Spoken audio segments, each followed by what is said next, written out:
welcome to TECsperts, where we're going to talk about the ECU baseball team this year. I'm Tori Poole, the sports editor of the East Carolinian.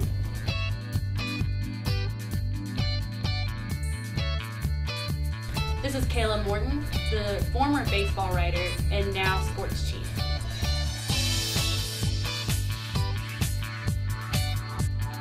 This is Tyler Gavin, baseball writer.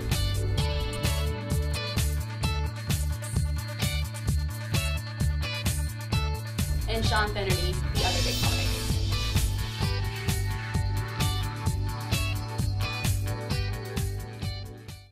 Hey guys, welcome to TECsperts. We're coming back after taking a week break, and the Pirates are now 0-9 in the American Athletic Conference. Let's talk about that. What do y'all think about going from the high expectations in the preseason to now? Definitely, I'd say it's a big disappointment from ECU's point of view because they came into the season talking about we're going to make it Omaha, and the way they were going to do that was be able to host the Super Regional, which means they would have to have one of the better records in the country, and obviously that is not the case. Only 2 games over 500 right now, and still looking for their first conference win. And it's hard to pinpoint one thing as well. As I say, it's like a multitude of things that have come into play. There's been injuries. Of course, the team doesn't want to blame injuries at all, but there's been injuries to key players. That obviously takes effect. Duanye, Holo went down. Bryce Harmon started this season injured. Evan Krasinski was hurt, just came back, and then also the bullpen has been a big weak point for the team.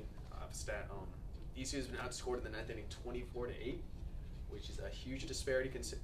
But on top of that, they outscore their opponents overall by about like 20-25 runs, and to have such a big disparity in the 9th inning is obviously it's hard to win games when there's been so many times this season where they have leads and they blow it late. Because of one big inning, it seems like East Carolina can never avoid getting out of the 6th or 7th inning without letting up 4 or 5 runs, and then that lead that the starter walks away with just disappears. Evan Krasinski comes back for the first time since pitching at Western Carolina, and he leaves with only letting up 1 run, gives the team a chance, and then in the 6th inning, a 7-run outburst, or 6-run outburst, and it just seems like the season might not be over. You can still win the conference, you can still make it to Omaha, but they really got to turn around and they got to start avoiding those big innings. Yeah, talking about the bullpen, especially in the beginning of the season, the team definitely wasn't prepared to send Agnos and Benton into the starting rotation. So the fact that they kind of messed up the bullpen rotation kind of left guys who didn't have as much experience. Even though Agnos and Benton are freshmen, they were kind of looked at and they were going to be kind of in the bullpen. And they don't have that as a choice right now. So I still think the chemistry there is a little lacking. The starting lineup, the starting pitching staff's been a struggle too. Starting Wes Phillips at UNC a couple weeks ago. They started Luke Bolka at Houston in the first Friday game. It just seems like all the pitching is just all around the board. Okay, so the Pirates will be heading to Cincinnati this weekend, and there's a chance they might pick up their first conference win, but there's no telling with how the team's been playing, and we've thought that in the past. So what do the Pirates need to do this weekend against Cincinnati in order to kind of break this losing streak in the conference? They got to drive runners in with runners in scoring position. They're still second in the conference in terms of batting average, which might be loaded from when they were playing weaker teams in the non-conference because they haven't been hitting as well in conference play, but they still get enough runners on base that if you drive them in, you have a chance to win. Yeah, they've been having issues coming up with hits in key situations with 2 outs. When they have men in scoring position, so obviously they have to be able to do that. And as we talked before, when they have a lead, they have to be able to hold on to the lead and not blow it in the 7th, 8th, 9th inning. I think they have a good opportunity because Cincinnati is also below 500 in the conference. I mean, they have 4 wins, but it's obviously not a team that has a strong point. They do struggle a little bit, so eventually, they'll be able to capitalize on the weakness, or I guess weak spots of Cincinnati, and hopefully it'll work in their favor. They only have 1 batter batting above 300, which is, if you can get out of the first couple innings, then maybe you can get into the weakness of their depth. Yeah. So ECU had Duanye and Krasinski return to the batting or to the lineup these past week, right? And they actually had to dismiss one of their pitchers, Joe Engel. Do you think that's going to play a part in the problems they've been having in the bullpen, or do you think that he's kind of been more of I don't want to say like a lesser season, but he really wasn't performing as well as people had expected him to? Do you think it'll be an impact on the team? Well, he obviously struggled. It was a tough season for Joe, but the the seniority that he provides and the leadership that he provides to those younger guys in the bullpen is obviously going to be lacking. I mean, he could be pointed to as one of the issues with the bullpen. His ERA is 6.86. As the closer, you want that to be closer to 0 to actually win games.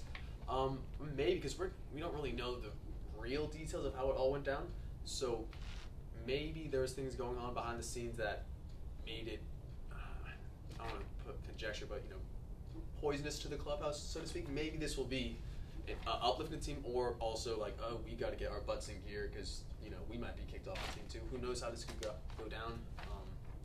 So I'm not sure if it necessarily hurts them from a playing point of view, just because he hadn't been playing that well this year. But it should be interesting, like on the outside of the field of play, how it affects the team mentally. Yeah, I think it's going to hurt the aspect and the fact that he was a junior, he was kind of leadership, he's been there, he's been in the situation last year when he knows what it's like to be in the postseason, and being a senior, if he would have been on the team next year, even though his ERA is not where it wanted to be, I mean, he still will finish his career at ECU with less than 3.5 runs overall. And the fact that he's not going to be there, his presence I think definitely helped the chemistry of the bullpen kind of start out, even though it's lacking, it's having some issues right now. But him not being there is definitely going to be a negative part for the team. And like you said, we don't know exactly what really went on, but the fact that the altercation was big enough to have him dismissed is a problem, especially with his high recruiting talents at high school. So continuing on with talking about the bullpen, Kayla, you wrote for baseball last year, and do you see any kind of connections with the bullpen between last year and this year that would make you believe why the bullpen's kind of been struggling, or is it more of something that's changed with seniors or something along those lines? I don't think it has anything to do with seniors, but definitely Matt Bridges, Sam Lanier, they came in. They played against Texas Tech. One of them even picked up a win in the first game during the Super Regional last year. They were lights out. They knew what they needed to do, and they're coming in. They're struggling. They're giving up runs in short amounts of time in the game, and we haven't seen any issues as to why that would be happening. Kind of like Engel. I mean, looking at him, you wouldn't expect him to be producing the numbers that he is, and I wouldn't be expecting for them to be producing the numbers that they are. But again, I don't think there's one real thing that really just contributes to all the issues they're having.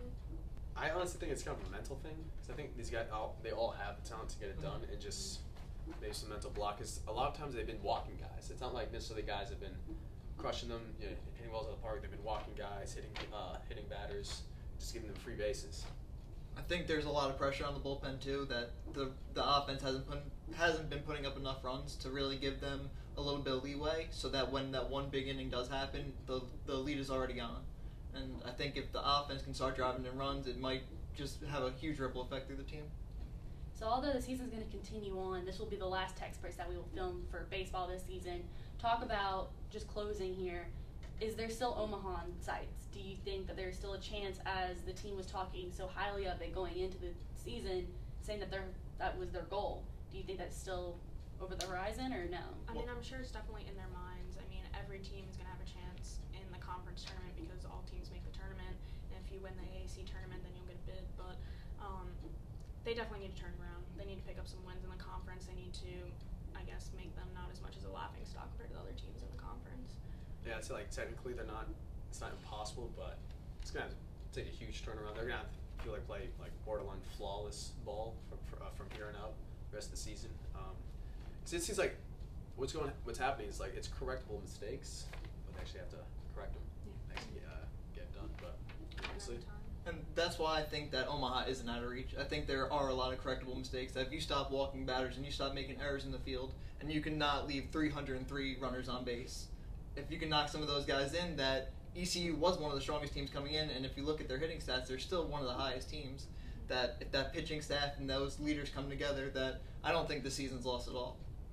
0-9's a tough start, but I think they'll be all right. Well, that's it for TECsperts this season. Tune in next fall to see football TECsperts.